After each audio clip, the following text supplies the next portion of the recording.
my computer business. So here I can actually see the RGB lights on my computer, and there's blinking light there.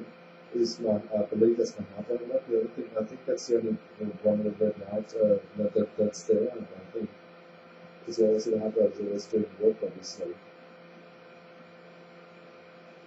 And then responses comes to work and disappear.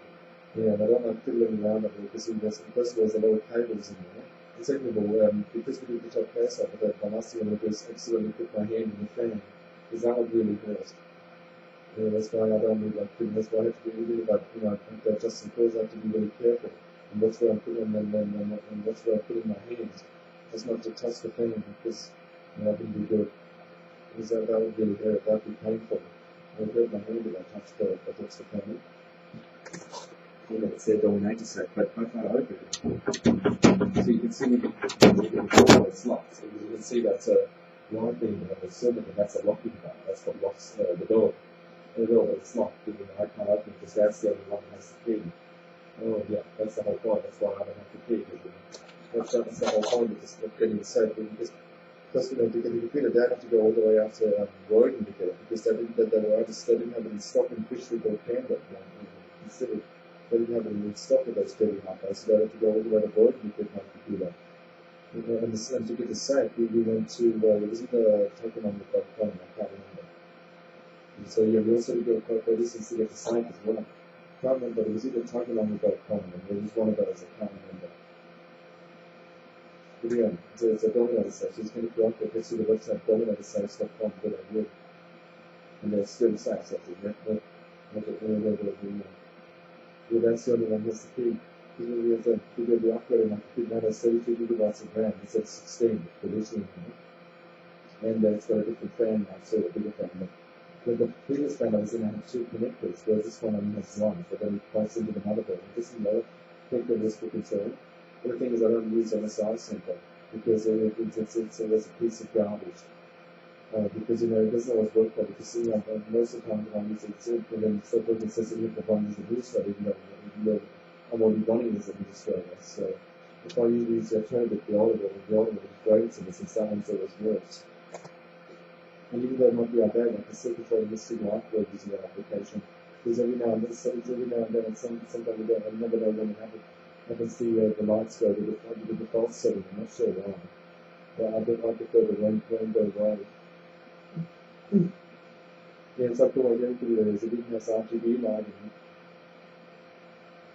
So you have to because without the light, it's a bit dark in there. And the computer has got the light and it lights it up a bit so I can see where I'm plugging in the clouds.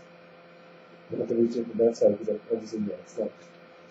That's why the computer's gymnastics so long because, it's getting a safe at the moment.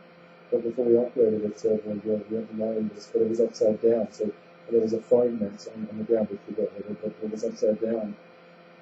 Which means, the CPU wasn't getting much there because the CPU fan was facing downwards into that phone mat, whatever it was. When we unlocked it, we couldn't get it open because it was literally, the lock was literally so well put. Because I thought that key was made because it wasn't turning. So then Dad would leave because he keeps the spare keys at his office at the embassy. So he went all the way to the embassy just to get the spare keys for nothing because his key worked the whole time. But it wouldn't turn because the lock was completely stuck. That's why it didn't turn. So then we managed to oil the keyhole and fix the lock a bit. Because the lock was completely stuck. So that also we have to carefully turn the key with the pliers. But when you turn the key with the pliers, you have to do it really carefully because the last thing you want to do is break the key off. Because then that wouldn't be good. Because it's very tricky to get the other end out of the lock. It's not easy. And that's why you have to be careful when you're doing it. Because you want to be careful. But if you try to turn the key using the ring, so you do wreck the ring. So don't try and do that. Because you try to turn the key, but when a lock gets stuck and by grabbing it by turning the ring, you just bend the ring, you wreck the ring. You don't want to do that. It's only got to be doing the ring with the keys on.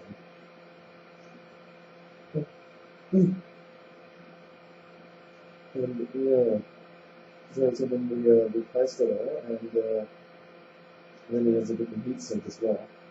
And I put an additional fan at the front. The fan I just realised that was tilted up for some reason. But yeah, we got that from Bunnings.